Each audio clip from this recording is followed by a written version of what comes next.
Hey, everybody. Happy Friday, the 13th. Hope you're doing amazing. I miss midday again.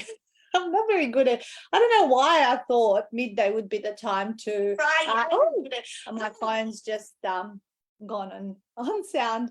But midday seems to be one of those times where you either go out for lunch or you have meetings and things like that. But anyway, I'm here nevertheless, and today we're talking about getting your book off the back burner because, oh my goodness, have I met thousands and thousands of people who have done this multiple times over years and decades.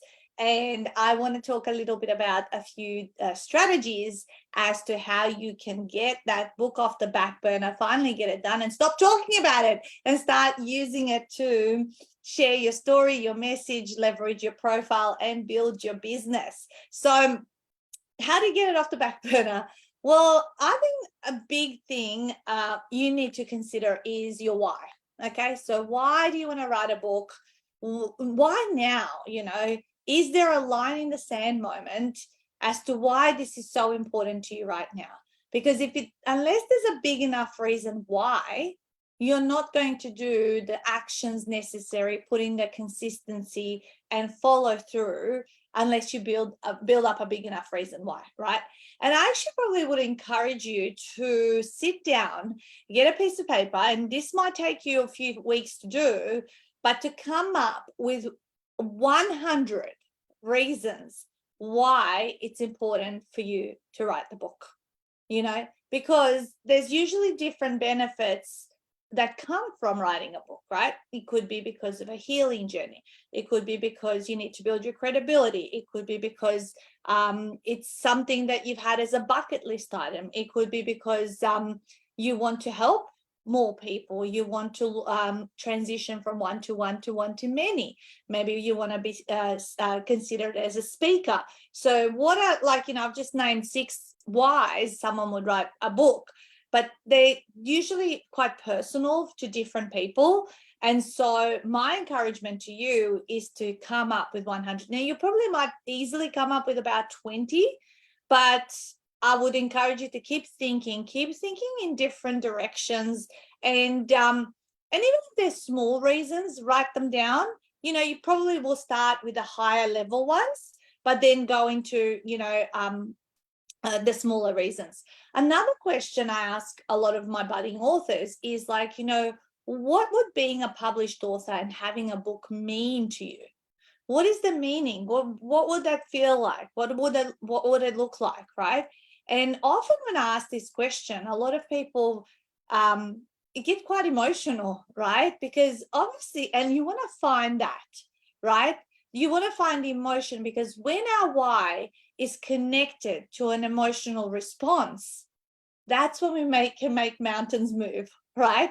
Really, really, really important, because there needs to be we make decisions we make decisions due to emotions, but then we justify them with logic, right?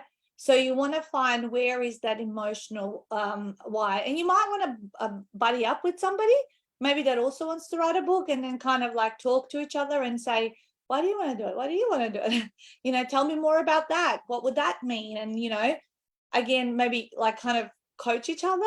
What would that mean if you get to that? And what would that mean? And what would that give you? And what would that give you to get you to that higher purpose of doing it? Because everything lies behind our whys. Once we have a big enough reason why, we figure out the how, whether it's finding time, finding money, finding the people that are going to support us on the journey, finding a community. The how is not the issue. It is always behind the mindset of getting yourself to a point where something within you keeps pushing you through to taking the next step and the next step, because this journey is not an easy one. It's quite detailed and complex. When you start doing it, it's like walking through fog. You can only see a few steps in front of you, and you kind of can't see the whole road, but you need to trust that everything will work out, right?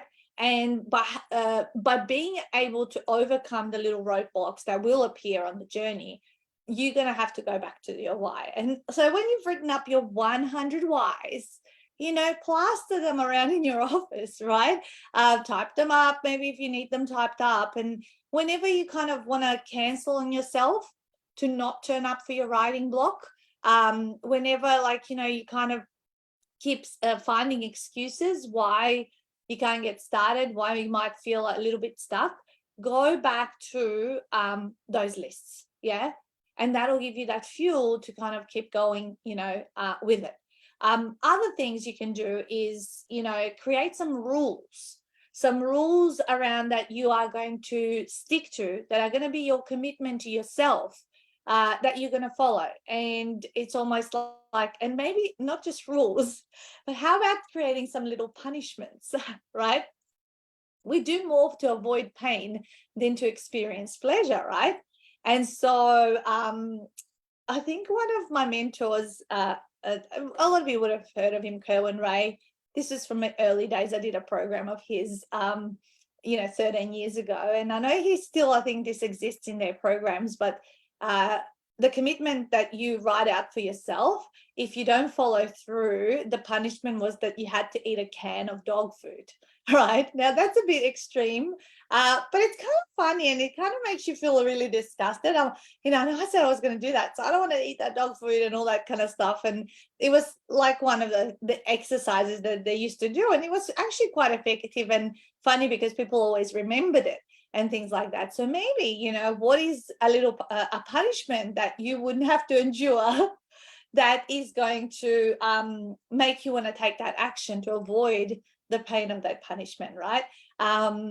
Interesting things of how different people are motivated. Maybe figure out what motivates you. Is it that you're motivated more by pleasure? A lot of people are not. Most people, we only really make a change in our life due to reward, punishment, or survival, right? And most people, where the people change in an instant is when it has to do with survival, right? Punishment is the next one, and the least amount of people will create a change due to a reward at the other end. But I say, why not utilize all, like pain and pleasure? So if from the other side, if you do remain consistent and you follow through and you do complete your journey, then what is the reward? Is it going to be a trip somewhere?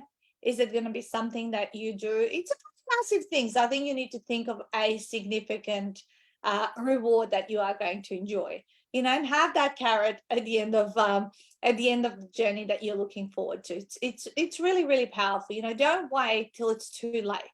And unfortunately, in what we have done and seen over the last decade since we've been working with authors, is some of them are on survival. Some of them have a terminal illness and they want to write their book because there's no other time.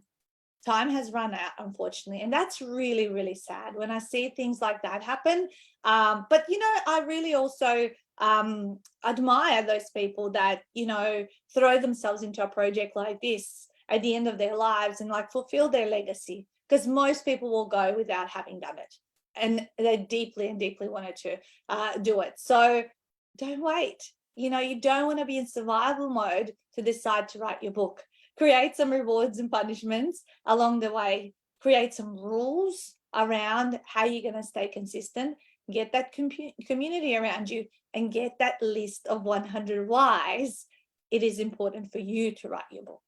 Because if you've been thinking about it for 5, 10, 20 years, and often I meet people more than 30 years plus, okay, because most people work with that tend to be adults over 40, 45. Yeah.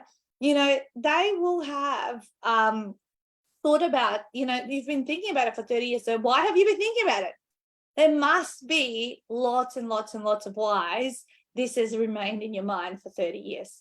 I don't know about you guys, but a little simple life example, when you go out and you might see something while you're shopping and it's kind of like a big decision to invest in it or buy it. And then I often say to myself, okay, I'm going to go home and I'm not buying it today. I'm going to think about it. And if I can't stop thinking about it for a week or two, I give myself sort of a time frame. That means I really, really want it. And then I'll go and buy it and make it happen. Because obviously there's something within me that really wants this thing or to do a particular activity, whatever it is, right? And so same thing with writing a book. If you've been thinking about it for 20, 30 years, even 3, even you like, that's long enough. Stop thinking about it. Just get it done so you can get on to thinking about something else, right? So hopefully that has given you some food for thought, how to get your book off the back burner.